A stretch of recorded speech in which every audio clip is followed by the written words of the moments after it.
Bonjour. Lorsqu'on lit la Bible, il y a 66 livres dans la Bible et chaque livre a un nom. Il y a certains noms qui nous donnent envie de les lire. Par exemple, Genèse ou les Actes des Apôtres, ou peut-être des noms qui sont jolis comme Cantique des Cantiques, Proverbes, Ruth, Esther, Jude. Et il y a d'autres livres qui ont des noms moins attirants, comme par exemple Lévitique, ou des noms qui font peur, comme Apocalypse, ou des noms qui, on n'est pas très mathématicien, un peu comme moi, Nombre. Mais aujourd'hui, on va lire un passage qui vient du livre qui a peut-être le nom le moins attirant de toute la Bible, le livre qui s'appelle Lamentation. Donc, Lamentation, c'est probablement un livre qui a été écrit par le prophète Jérémie. Et c'était un livre qui est de la poésie. On va lire à partir de chapitre 3. Chapitre 3, c'est un chapitre qui a 66 versets. Et chaque groupe de 3 versets commence avec une lettre de l'alphabet hébraïque. Donc ça commence avec A, B, C, etc., etc. Et c'est un poème acrostique. Donc c'est vraiment un peu formel, c'est de la poésie, c'est de la littérature quelque part. Mais c'est inspiré par Dieu et c'est probablement écrit par Jérémie. Et chapitre 3, c'est vraiment des versets qui sont un peu un témoignage. En fait, celui qui écrit, il parle de son expérience, il parle de ce qu'il a vécu. Donc, on va lire à partir de chapitre 3, verset 1, et puis on va voir un peu ce que ça donne. Je suis l'homme qui a vu la misère sous le bâton de sa fureur. Il m'a poussé, il m'a fait avancer dans les ténèbres et non dans la lumière. Sans cesse, il tourne et retourne sa main contre moi. Il a fait dépérir ma chair et ma peau. Il a brisé mes os. Je saute un verset. Il me fait habiter dans les ténèbres comme ceux qui sont morts depuis longtemps. Il m'a émuré pour que je ne puisse pas sortir. Il a alourdi mes chaînes. J'ai beau crier et implorer du secours, il tient ma prière enfermée. Il a barré mon chemin avec des pierres de taille. Il a dévié mes sentiers. Je saute à verset 12. Il a tendu son arc et m'a dressé, comme si pour ses flèches. Il a fait pénétrer dans les profondeurs de mon être les flèches de son carquois. Je suis pour tout mon peuple un objet de moquerie. À longueur de journée, je suis l'objet de leur chanson. Je saute à 17. Tu m'as enlevé la paix. J'ai oublié ce que c'est le bonheur. Alors j'ai dit, je n'ai plus d'avenir, je n'ai plus d'espérance en l'Éternel. Souviens-toi de ma détresse et de ma misère, de l'absinthe et du poison. Moi, je m'en souviens bien et je sombre. Voici ce que je veux méditer pour garder espoir. Les bontés de l'Éternel ne sont pas épuisées. Ses compassions ne prennent pas fin. Elles se renouvellent chaque matin. Que ta fidélité est grande. Je le déclare, l'Éternel est mon bien, c'est pourquoi je veux m'attendre à lui. L'Éternel a de la bonté pour celui qui compte sur lui, pour celui qui le recherche. Il est bon d'attendre en silence le secours de l'Éternel. Je vais sauter à 31. En effet, le Seigneur ne rejette pas pour toujours, mais quand il cause du chagrin, il fait preuve de compassion, tant sa bonté est grande. De fait, ce n'est pas de bon cœur qu'il humilie, qui cause du chagrin aux hommes. Et verset 40. Réfléchissons à nos voies, examinons et retournons à l'Éternel. Élevons notre cœur, tout comme nos mains, vers le Dieu qui est au ciel. Et puis, verset 53. Ils ont voulu mettre fin à ma vie en me jetant dans un puits et m'ont lancé des pierres.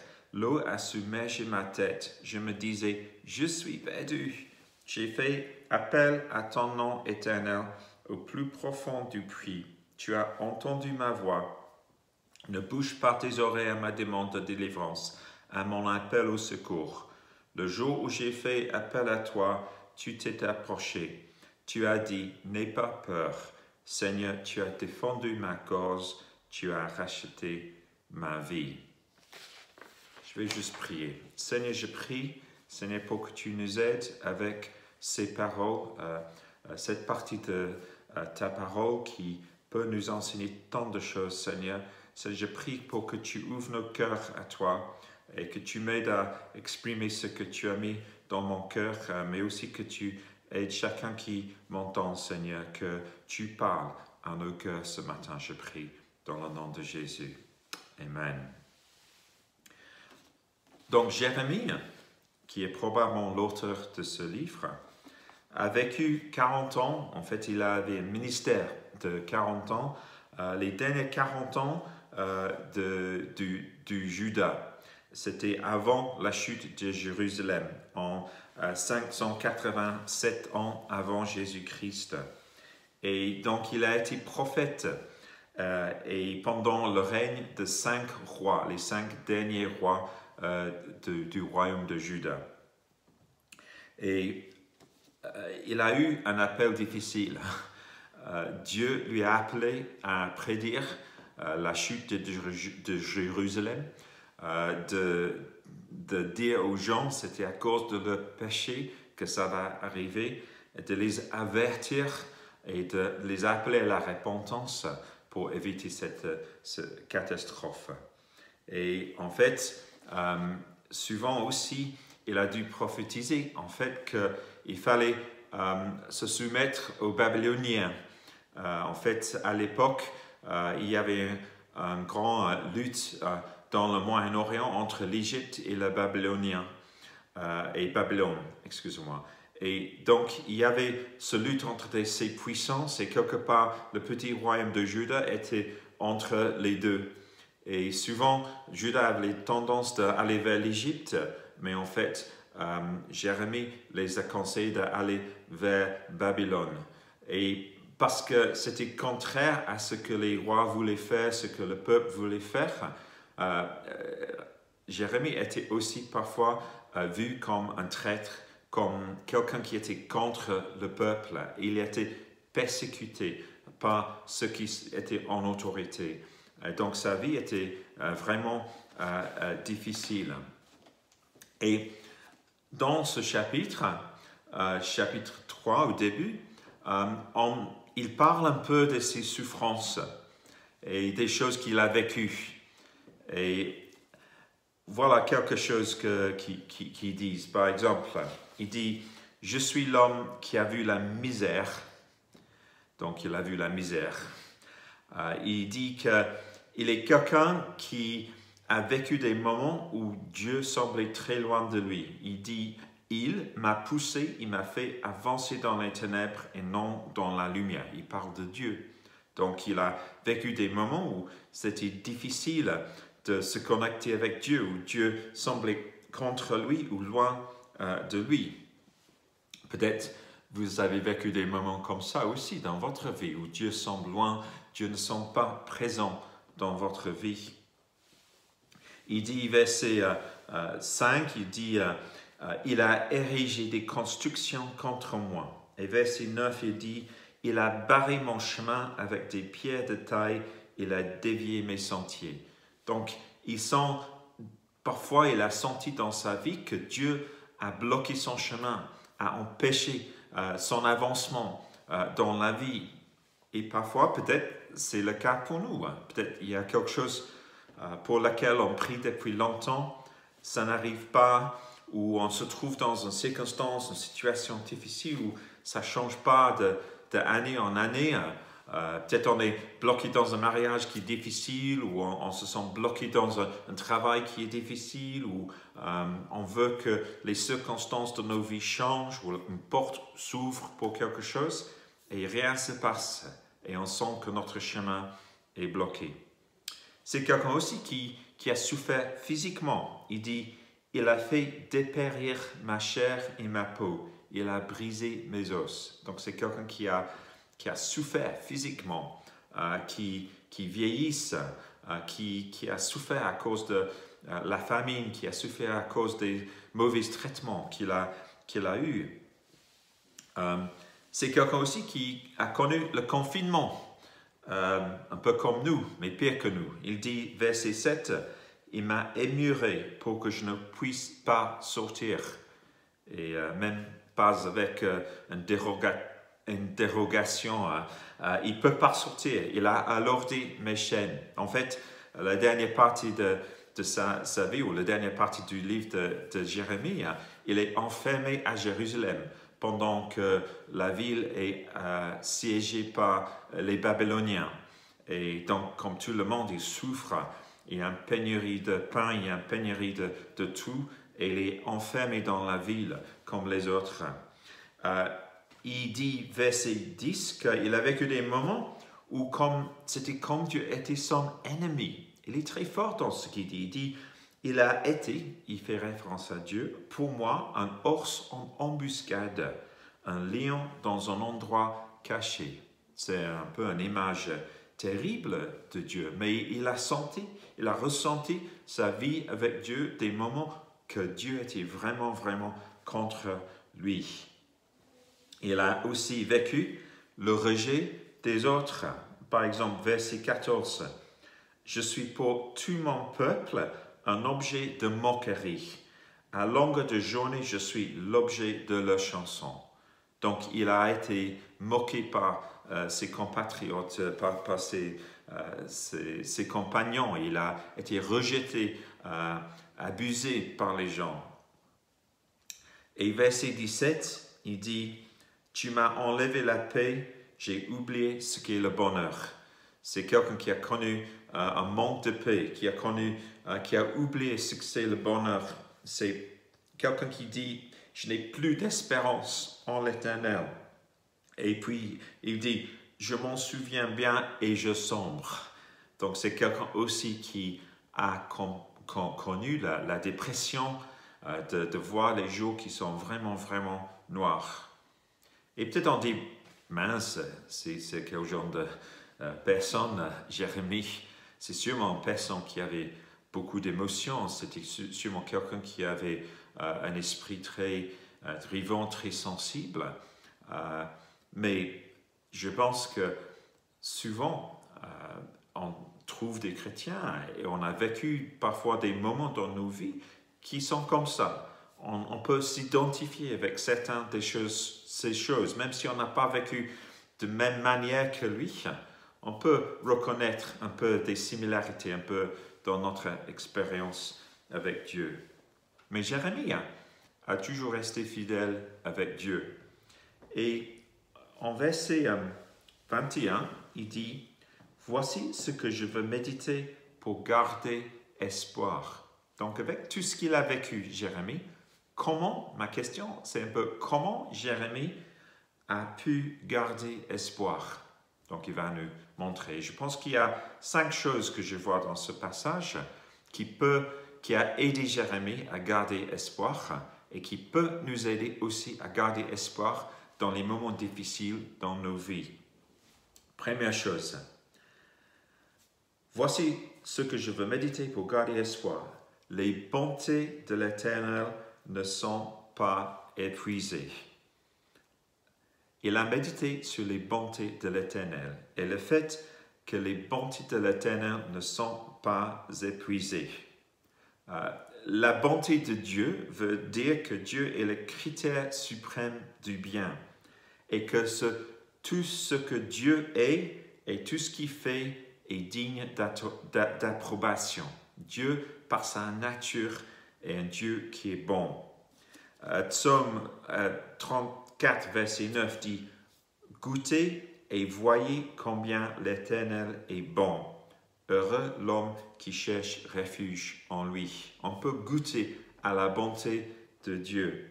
David invite les gens à venez goûter la bonté de l'Éternel. Peut-être Dieu vous invite ce matin à venir vers lui et goûter la bonté de l'Éternel. Psaume 106 et aussi 107 commence « Louez l'Éternel, célébrez l'Éternel car il est bon. Oui, sa bonté dure éternellement. Donc la bonté de Dieu ne va pas disparaître demain, ça va durer pour l'éternité. C'est toujours là. Nous savons aussi ce que Dieu a créé est bon, la création, ce qu'on mange, ce qu'on voit, les montagnes, les fleurs, la mer, ce qu'on voit, ce que Dieu a fait est bon. Et ça parle de son caractère qui est bon. Genèse chapitre 1, verset 31, Dieu regarda tout ce qu'il avait fait et constata que c'était très bon. Il eut un soir, il eut un matin, ce fut le 6e jour. Tout ce qu'il a fait, il constate que c'était pas simplement bon, mais très bon. Toute bonne chose dans la vie vient de Dieu.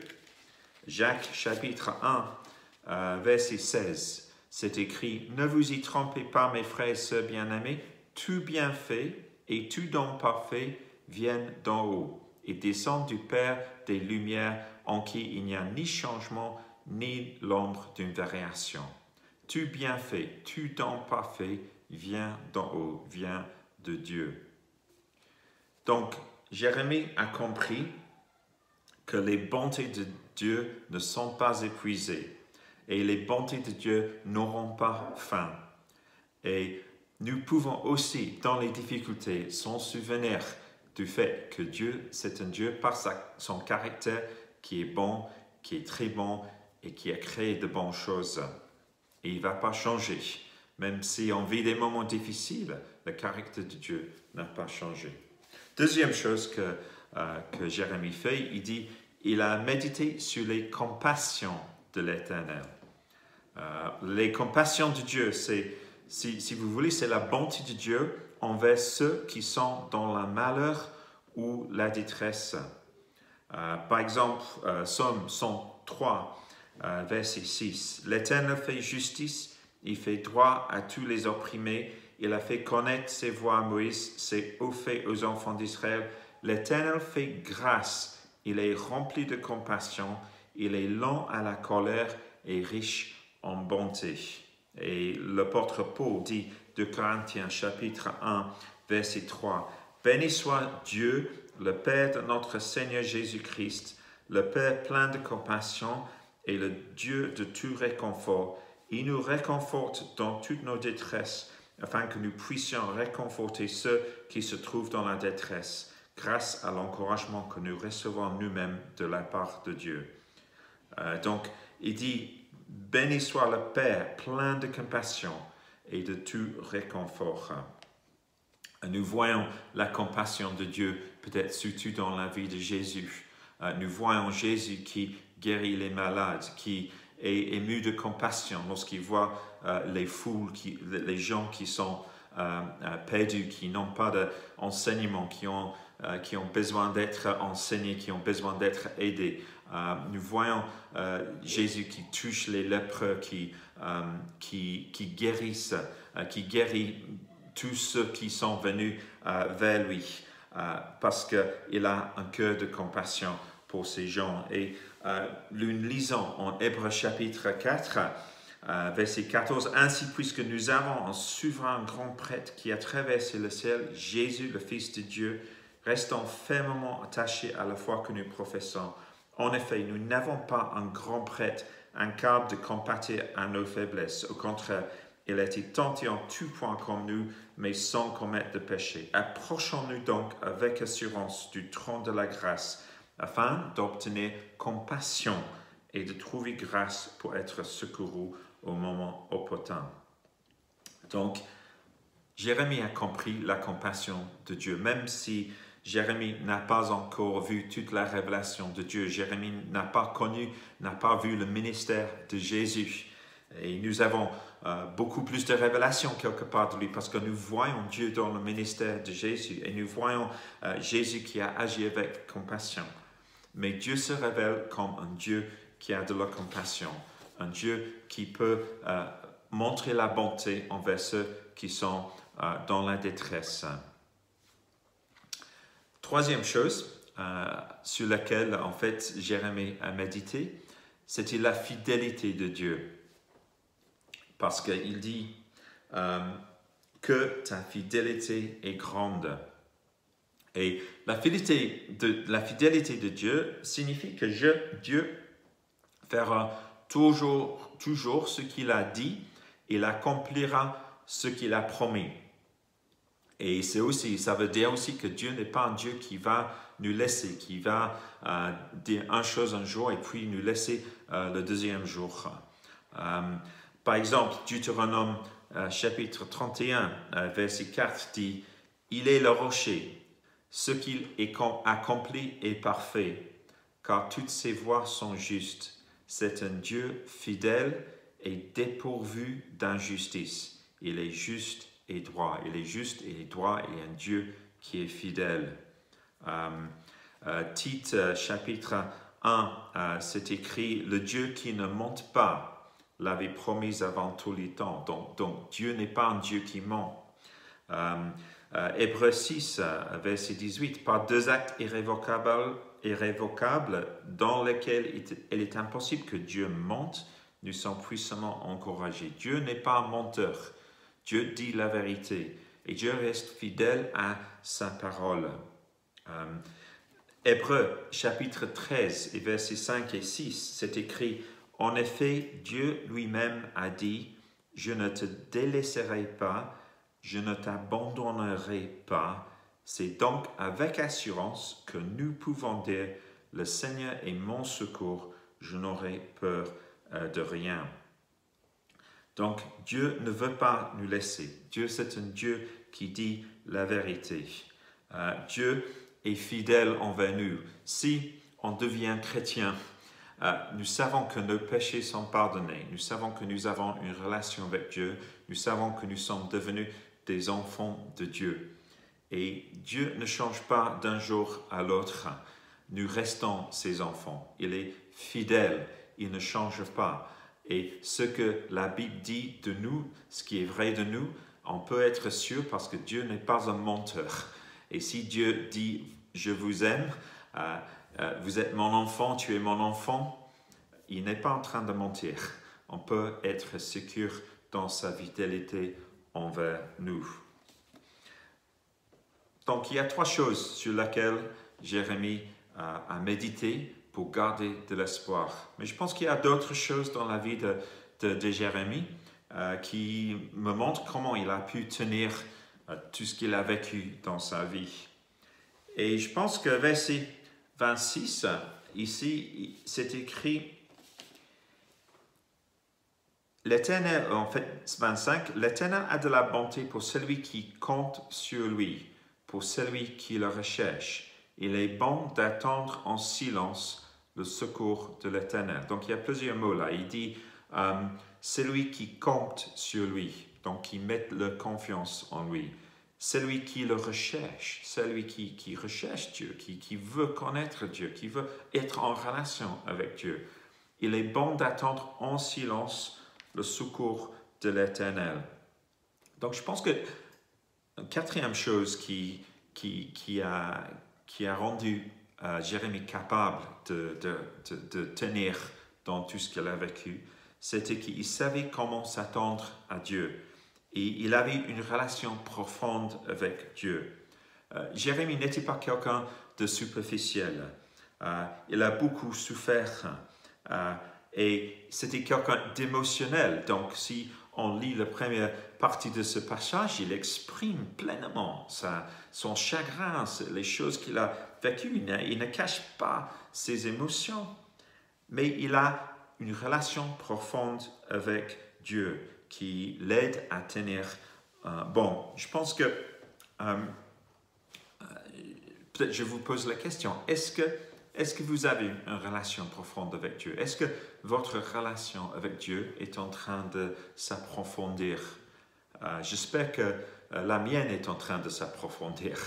J'ai du chemin à faire, comme nous avons tous du chemin à faire. Mais est-ce que nous avons appris à exprimer nos émotions à Dieu, comme Jérémie exprimait ses émotions à Dieu, comme celui qui ont écrit les psaumes ont exprimé leurs émotions envers Dieu? Est-ce que nos prières sont juste une liste je prie pour ceci, je prie pour cela, je prie pour lui, je prie pour elle?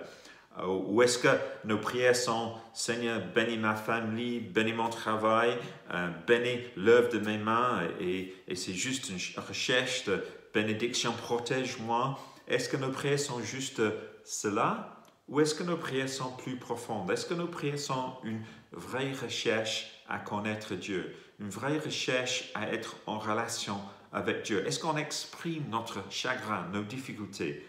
Est-ce qu'on est-ce qu'on n'a jamais essayé de rester dans le silence avec Dieu? Comme il dit ici, il est bon d'attendre en silence le secours de l'Éternel. Parfois, il y a des choses qui se passent dans la vie qui sont tellement profondes, qui sont tellement difficiles qu'on ne peut rien dire. Mais même le silence devant Dieu, passer du temps en silence devant Dieu, c'est une prière. C'est communiquer avec Dieu, c'est d'être à son écoute, c'est d'être juste simplement là avec lui, devant lui. Est-ce que votre vie de prière, est-ce qu'elle connaisse un peu ces moments de profondeur? Est-ce que ma vie de prière connaît ces profondeurs?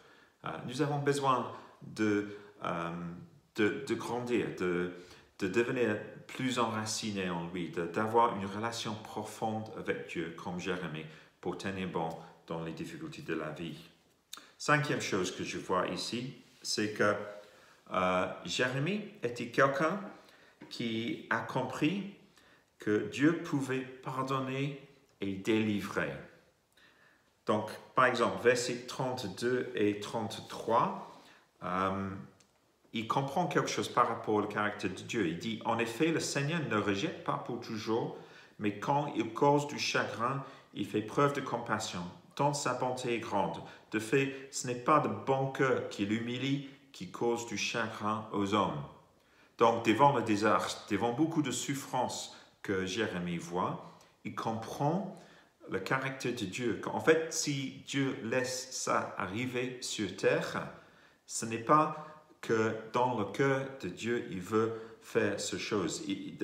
Ce n'est pas de bon cœur qui l'humilie, qui cause du chagrin aux hommes. Ce n'est pas de bon cœur. Dieu n'aime pas faire souffrir les gens, même s'il permet la souffrance dans le monde, pour des raisons, pour son souveraineté, peut-être parce que les hommes ont péché, mais Jérémie a compris ça. Il a compris que Dieu était quand même quelqu'un qui ne voulait pas que la souffrance vienne dans le monde.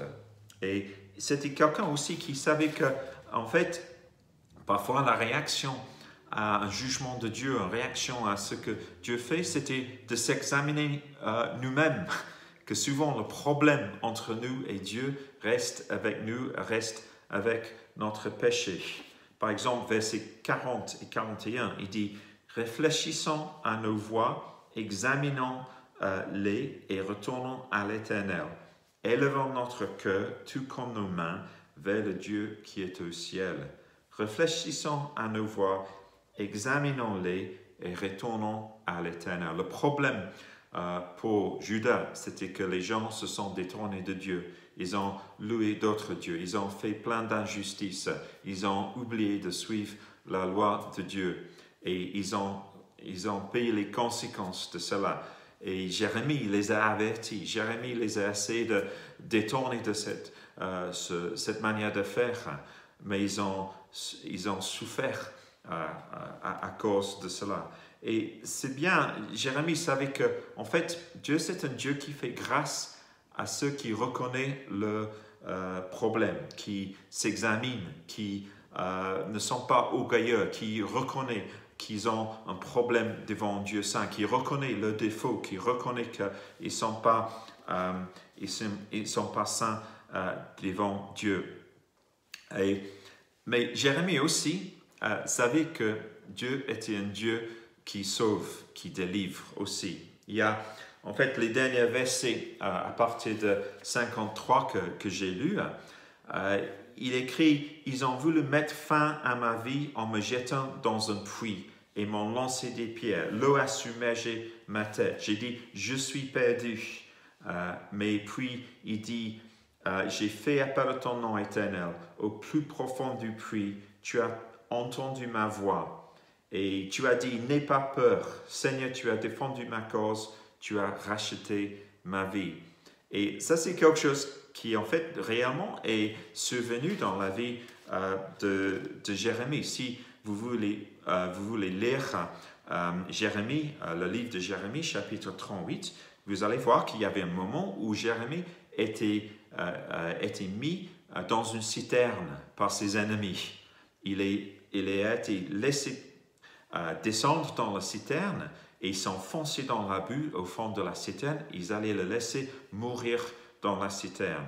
En fait, il y avait un homme qui, en fait, est allé vers le roi qui a sauvé Jérémie de cela. Et Jérémie était tiré de la citerne par des cordes et il est sorti de la citerne. Donc, lorsqu'on lit ces versets en Lamentation, c'est quelque chose qui réellement s'est passé pour lui, qui était dans un puits, il était dans la terre, il allait mourir. Il a fait appel à Dieu et Dieu l'a sauvé. Il a dit, tu as racheté ma vie. Et je pense que pour vivre, pour garder de l'espoir, pour supporter les moments difficiles dans nos vies, il faut qu'on comprenne que Dieu n'est pas un Dieu qui veut amener la souffrance dans nos vies, parce qu'il est un Dieu qui est bon et qui ne fait pas, même s'il permet la souffrance, il ne le fait pas de bon cœur parce qu'il veut le faire, parce qu'il est difficile. Et il faut qu'on sache, qu'on soit les gens qui se remettent en question, qui sait qu'est-ce que c'est de se repentir, de confesser nos péchés et de savoir que Dieu est un Dieu qui sauve, que même si nous avons eu tort, même si nous avons péché, même si nous avons fait ce qui n'est pas bien, nous avons Dieu qui pardonne et qui peut faire miséricorde. Il y a plusieurs, ce mot racheter, le fait que quelqu'un paye pour notre dette, on trouve souvent dans le Nouveau Testament de la Bible aussi. Par exemple, Ephésiens chapitre 1, verset 7, nous sommes rachetés, pardonnés de nos fautes. C'est ce qu'écrit l'apôtre Paul. Galates chapitre 3, verset 13, Christ nous a rachetés de la malédiction de la loi. Et puis Colossiens chapitre 1, verset 13, il nous a délivrés de la puissance des ténèbres, nous a transportés dans le royaume de son Fils bien-aimé, en qui nous sommes rachetés, pardonnés de nos fautes. 1 Pierre chapitre 2 et verset 9. Vous êtes au contraire un peuple choisi, des prêtres royaux, une nation sainte, un peuple racheté, afin de proclamer les louanges de celui qui vous a appelé des ténèbres à sa merveilleuse lumière. 1 Corinthiens 6, 20. Car vous avez été rachetés à un grand prix, rendez donc gloire à Dieu dans votre corps. Donc, Jérémie, c'était quelqu'un qui a été racheté un moment dans sa vie. Il était dans un puits, il était dans la citerne, il a fait appel à Dieu et Dieu a envoyé quelqu'un pour qu'il sorte de cette citerne. Et nous sommes, si on est chrétien aujourd'hui, nous sommes des gens qui ont aussi fait appel à Dieu pour nos péchés, pour notre manque de sainteté, pour nos défauts, pour notre besoin d'être sauvés et pardonnés par Dieu. Et nous sommes aussi des gens rachetés. Il faut se rappeler de cela. Ça va nous aider à tenir bon dans les moments difficiles. Donc, quoi faire? Comment grandir? Comment faire face aux difficultés de la vie? Je pense que c'est important de se rappeler du caractère de Dieu, des bontés de Dieu, la compassion de Dieu, la miséricorde de Dieu, la fidélité de Dieu. Il faut se rappeler que nous avons un Dieu qui pardonne les péchés, qui rachète, qui délivre du mal. Il faut que nous cultivions, chacun de nous, si on est chrétien aujourd'hui, une relation profonde avec Dieu, en sachant que notre communication avec Dieu n'est pas simplement quelque chose de formel, quelque chose de formulaïque. C'est une vraie expression de ce que nous vivons. C'est une vraie expression de nos sentiments devant Dieu. C'est une vraie communication au niveau profond avec lui. On peut communiquer. Dieu n'a pas peur de vos émotions. Dieu n'a pas peur de ce que vous ressentez. Vraiment, il sait déjà ce qui est à votre intérieur. On peut s'approcher de Dieu, on peut communiquer avec Dieu. Et aujourd'hui, si vous n'êtes pas chrétien, si ce que je dis c'est un peu n'importe quoi ou comment je peux connaître Dieu, je peux vous dire que vous pouvez avoir une relation vraie et profonde avec Dieu. Et c'est possible parce que nous avons Jésus qui est venu, qui nous a montré le chemin vers Dieu, qui a donné sa vie en sacrifice pour nous à la croix, qui a payé notre dette devant Dieu. Et par ce qu'il a fait, nous pouvons être pardonnés, libérés de nos fautes et nous pouvons vivre en sécurité avec Dieu. Donc j'espère que vous allez trouver ça. Si vous avez des questions par rapport à ça, vous pouvez nous écrire. Mais que Dieu vous bénisse et que Dieu nous aide chacun à grandir avec lui dans la profondeur de notre relation avec lui. Soyez bénis. Merci.